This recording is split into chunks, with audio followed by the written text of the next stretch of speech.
Welcome to my channel, Texas Country Wife. My name is Valerie. I hope you'll enjoy your visit here with me today.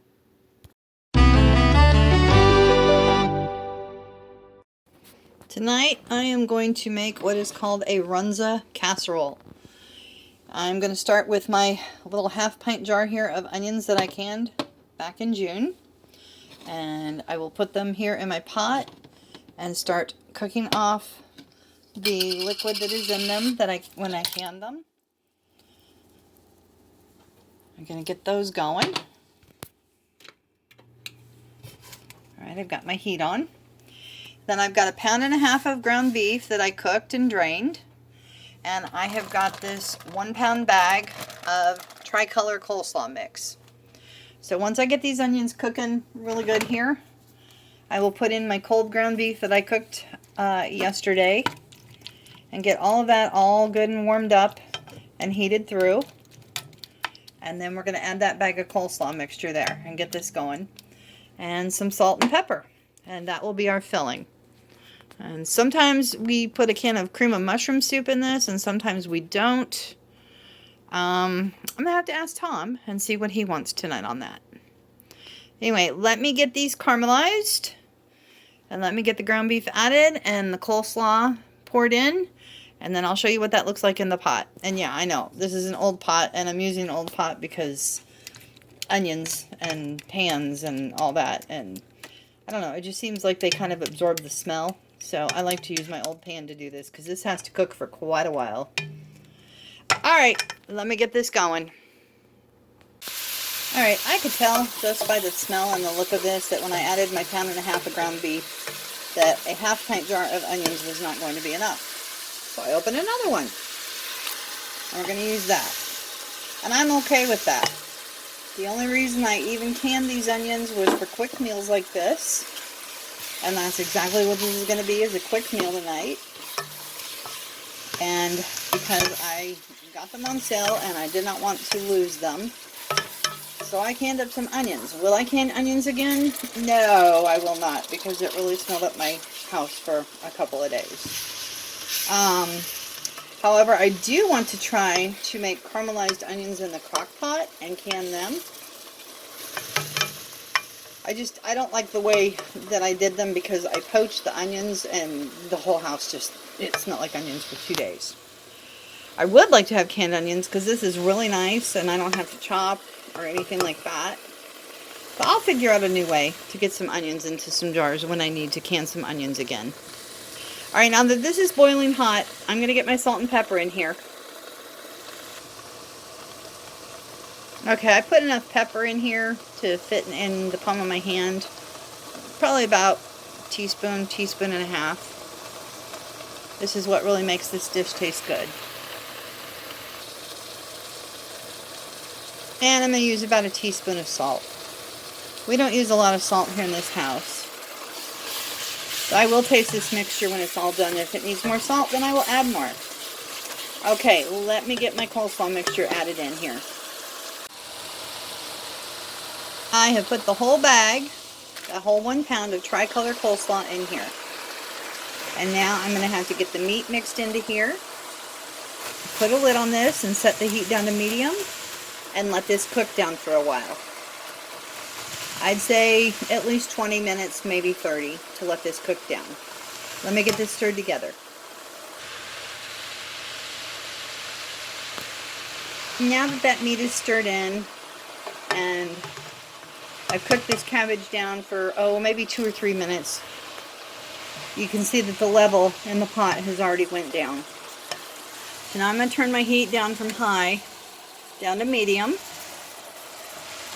I'm going to give this one last stir in.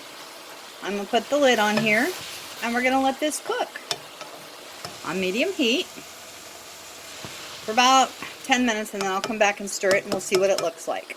You want this cabbage to cook down and the carrots. You want it to be nice and soft. After 20 minutes of cooking, this is what this looks like. The cabbage and the carrots have cooked down now. It's getting soft. Right where I want it. Now we've decided we're adding a can of cream of mushroom soup. This is completely and totally optional, but we happen to like this with this in here. So in we go. Just like that. And I'll clean that can out when we're off camera. Let me get this stirred in here. And that's what that looks like with that cream of mushroom soup stirred in. Completely and totally stirred in. Huh. Oh, it's smelling good here in my house. All right, I'm just going to let this heat back up here for a few minutes, and then we are going to pour this into the baking dish.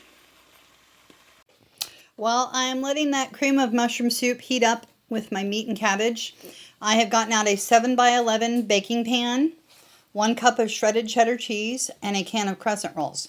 Now, if you were going to bake all of that meat and cabbage mixture, you would want to use a 9x13, 2 of these, and 2 cups of cheese. I'm going to divide that meat and cabbage in half because it's just my husband and I eating this casserole. I will freeze half of it for another time, and we're going to eat half of it tonight. Also, don't forget to preheat your oven to whatever your can of crescent rolls says. Mine says 375 degrees, so that is what I have done. All right, let me go give this a stir and pour that meat, cabbage, and soup mixture into my baking dish. And that is what half of that meat mixture looks like in a 7x11 pan. And this is how much I have left for another night for the 2 of us. That casserole pan will provide us a meal for 2 nights, just the 2 of us. Adjust accordingly, of course, for your family. You might want to bake this whole thing off. There is that 1 cup of cheese on top of the meat mixture. Let me open these guys up, roll this out, and put that on top. Okay, there we go. That's what that looks like now with the crescent rolls on top. So you've got your meat and cabbage and cream of mushroom soup. You've got your cheese, and you've got your crescent roll. Now we are going to bake this according to the package directions, 375 for 9 to 12 minutes. And I got these crescent rolls at Aldi's.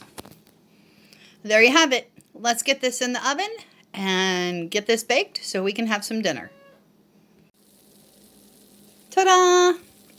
Our Runza casserole is done. It's bubbling and the cheese has melted and the crescent rolls are beautiful golden brown. So for my small family of 2 tonight that will be eating this. Oh, the steam is really messing up my camera. There we go. 2 of us eating this. We made a little 7x11 dish.